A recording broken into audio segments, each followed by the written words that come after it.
1-7 versus Alabama and 1-2 versus Kalen DeBoer. This isn't good, Kirby. Cannot play with him. Cannot win with him. Cannot coach with him. Can't do it. Guys, what a game we just watched. Two great programs going toe-to-toe in a rivalry game that had everything. You had ups and downs. You had left and rights. You had drop touchdown passes by both teams. You had a 366-pound tackle catching a pass.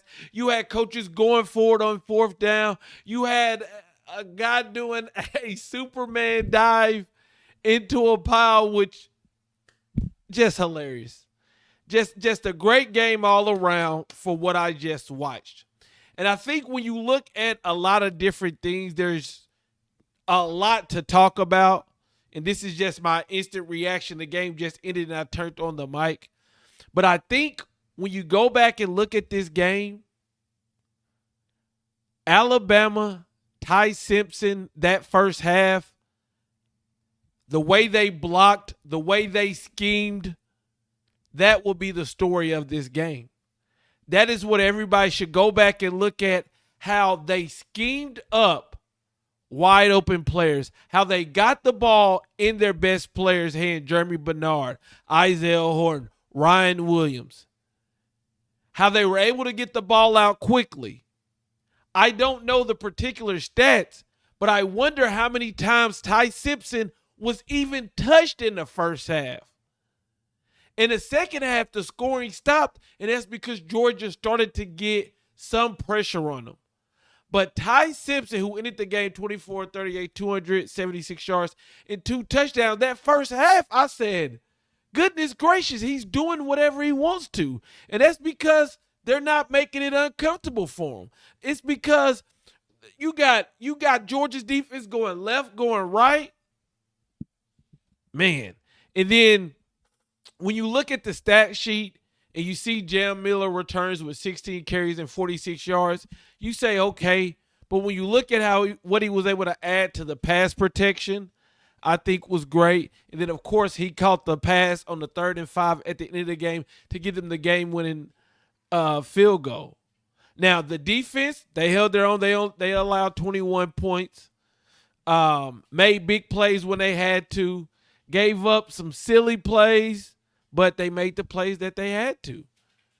And I thought Gunnar Stockton, with his legs, we saw what he could do. But with the vertical passing game, with the consistent passing game, it just really wasn't there.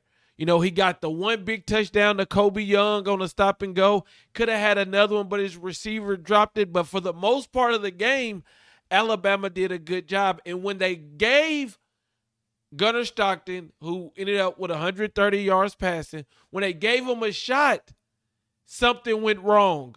A protection missed, a dropped pass.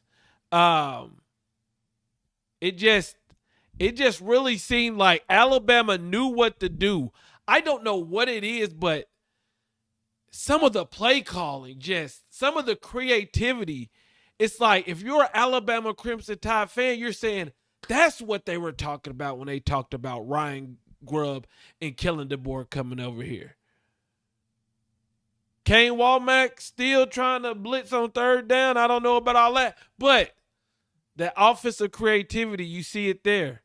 And now you're looking at what? 3-1, 1-0 in the SEC, and you beat a top 5 team. This really calms down a lot of the noise.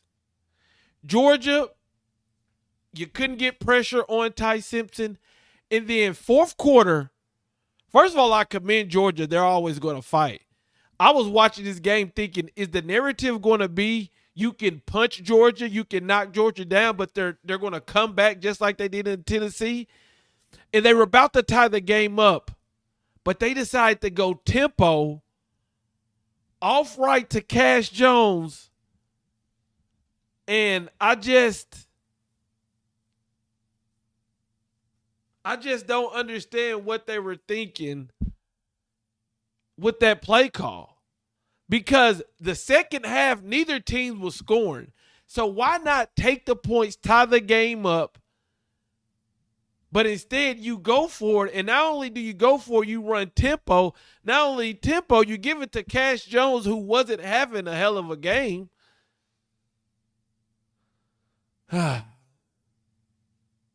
Georgia, Georgia, Georgia. And then the cornerbacks, you know, you just got to wonder. Georgia's going to always be a team that you got to worry about. And they showed it tonight when they came back. But it's just something seems off, man. Something seems off. This O-line wasn't getting a lot of push that I'm used to Georgia